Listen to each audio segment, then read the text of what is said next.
मेरे प्रिय दोस्तों, आज हम अपने चैनल कपिल लेक्चरर में अम्ल, क्षार एवं लवण तीनों को पढ़ेंगे। इंग्लिश में एसिड, बेस, साल्ट तीनों को पढ़ेंगे और जिससे कि आपका कि ये 7 नंबर पक्का हो सके। ठीक है, ये आपका 7 नंबर पक्का हो सके दोस्तों। ठीक है, बिल्कुल अच्छी तरीके से पढ़ेंगे, नॉर्मल साइज बेसिक से चलेंगे बिल्कुल। ठीक है दोस्तों, तो चलते हैं।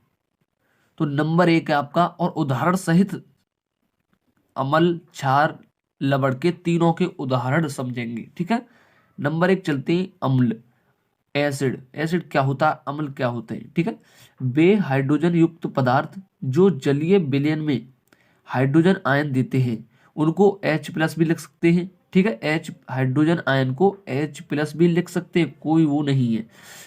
वे हाइड्रोजन युक्त पदार्थ जो जलीय विलयन में हाइड्रोजन आयन देते हैं अम्ल कहलाते हैं।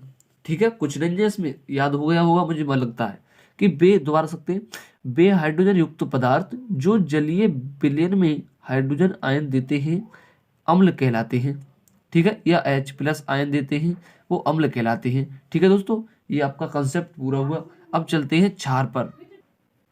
हमने ये दोस्तों अम्ल का उदाहरण समझने के लिए ये आपको उदाहरण ले लिया है कि अम्ल का उदाहरण कैसे क्या होता है। ठीक है, जैसे इसमें कहा है कि हाइड्रोजन आयन देते हैं, H प्लस देते हैं या अम्ल कहलाते हैं। ठीक है, तो जैसे तो अम्ल का उदाहरण है दोस्तों HCl। ठीक है, HCl।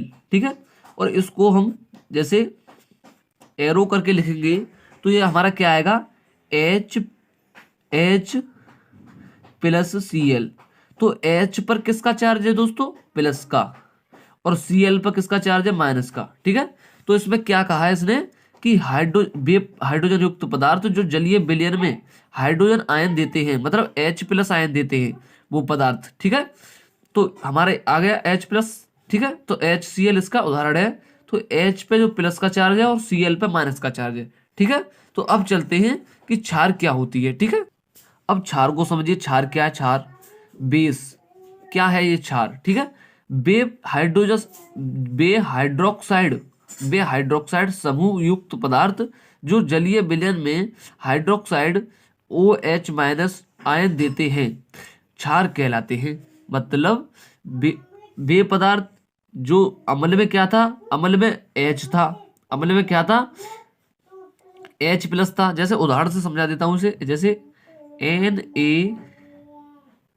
जैसे NaOH। ठीक है, NaOH, तो इसको एरो के बाद में क्या लिखा जाएगा, Na, तो इस पे क्या है, प्लस का चार्ज।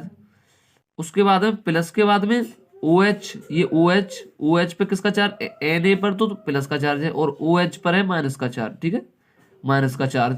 तो ये हाइड्रोक्साइड बोला जाएगा, हाइड्रोक्साइड। और उस पे था खाली H था उस पे, जो उसमें अम्ल पे तो H प्लस था, तो हाइड्रोक्साइड हाइड्रोजन आयन बोला जाता था। और इसको क्या बोला जाएगा, हाइड्रोक्साइड। ठीक है, बे हाइड्रोक्साइड समूह युक्त पदार्थ, मतलब जब दो है, एक ये ऑक्सीजन ये हाइड्रोजन, तो समूह हो गया ना। जैसे कोई कुछ भी चीज ले लो, जैसे दो एक जगह कई चीज एक जगह हो जाती है तो उसको समूह बोला जाता है। जैसे ही ये समूह, तो ये बोला है वे हाइड्रोक्साइड समूह युक्त पदार्थ जो जलीय विलयन में हाइड्रोक्साइड OH माइनस आयन देते हैं क्षार कहलाते हैं। इसमें क्या है, खाली इसमें OH माइनस दे दिया है और वही का वही है पूरा। ठीक है, समझ सकते हैं बिल्कुल। वे हाइड्रोजन वे हाइड्रोक्साइड समूह युक्त पदार्थ जो जलीय विलयन में हाइड्रोक्साइड OH माइनस आयन देते हैं क्षार कहलाते हैं। ठीक है दोस्तों, तो अब चलते हैं कि लवण क्या होता है। अब पढ़ेंगे कि दोस्तों कि नंबर 3 लवण क्या होता है, लवण साल्ट क्या होता है। ठीक है, इसको पढ़े उदाहरण सहित पढ़ेंगे बिल्कुल। तो किसी अम्ल तथा क्षार की उदासीनीकरण, किसी अम्ल तथा क्षार की उदासीनीकरण अभिक्रिया से प्राप्त ठोस पदार्थ को लवण कहते हैं। मतलब कोई ठोस पदार्थ होता है उसे क्या कहते हैं दोस्तों, कि उसको लवण कहते हैं, सॉलिड कहते हैं। मतलब सॉलिड हो कोई, जैसे ठोस हो तो उसे क्या कहते हैं, लवण कहते हैं। जैसे किसी अम्ल तथा क्षार की उदासीनीकरण अभिक्रिया को प्राप्त ठोस पदार्थ को लवण कहते हैं। ठीक है, तो इसका क्या है, NaCl। ये क्या है, नमक। ठीक है, ये इसका उदाहरण है दोस्तों। ये किसका उदाहरण है? ये इसका अमल लवड़ का, लवड़ मतलब लवड़ को इंग्लिश में बोलते साल्ट, इसका ये उदाहरण है। ठीक है, किसी अमल तथा क्षार मतलब किसी अमल तथा क्षार, इसमें उदासीनीकरण अभिक्रिया आ रही है, उदासीनीकरण अभिक्रिया। ठीक है, इसमें उदासीन अभिक्रिया आ रही है तो इसको उदासीनीकरण अभिक्रिया भी कहते हैं। जैसे उदासीनीकरण अभिक्रिया आ जाए, आपके एग्जाम में आती है वैसे 2 या 3 नंबर में, तो आ जाए तो उसको कैसे किया जाएगा, इसी में से हो जाएगी। जैसे अम्ल तथा क्षार की क्रिया करने पर, मतलब अम्ल तथा, जैसे क्या लिखेंगे, अम्ल तथा क्षार की क्रिया कर, अम्ल तथा क्षार की क्रिया करने पर लवण बनता है, तो उसे क्या कहते हैं? उदासीनीकरण अभिक्रिया कहते हैं। जैसे अ, किसी अम्ल तथा, जैसे किसी ने लिखे अम्ल तथा क्षार की क्रिया करने पर क्या बनता है? लवण बनता है, तो उसे क्या कहते हैं? उदासीनीकरण अभिक्रिया कहते हैं। ठीक है, तो ये उदासीनीकरण अभिक्रिया भी आपकी पक्की हो गई और लवण भी पक्का। ये आपके 7 नंबर बिल्कुल पक्के हो गए।